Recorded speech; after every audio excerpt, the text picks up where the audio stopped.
आता शेतकऱ्यांना ज्यांना कोणाला नवीन तुमच्याकडे येणार आहेत त्यांना तुमचा काय सल्ला असेल, कशी फसवणूक होऊ शकते?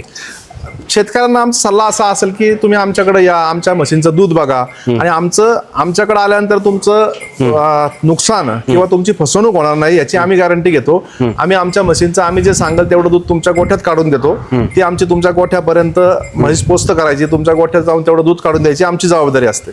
ओके, तेवढी जबाबदारी तुम्ही घेता? आमची जबाबदारी आहे ना. तेवढी जबाबदारी तुम्ही घेता का? तेवढी जबाबदारी आम्ही घेतो आणि त्यामुळेच मग आमच्याकडे आल्यानंतर फसवणूक तर 100% होणार नाही. बरं, कमेंट मध्ये लोक विचारतात की ती जबाबदारी खरंच घेतात का, आणि त्यांना काय तुमचं सांगायचं आहे? जबाबदार ज्यांनी आपल्याकडनं म्हशी घेतल्या ते सांगतील ना त्या कमेंटला, किंवा ज्यांनी आमच्याकडनं म्हशी, आमच्याकडे असा एखादा माणूस दाखवा की तो सांगेल की मी यांच्याकडनं म्हैस आणली आणि यांनी मला फसवलं, असा एक माणसाने वैयक्तिक आम्हाला कमेंट करावी.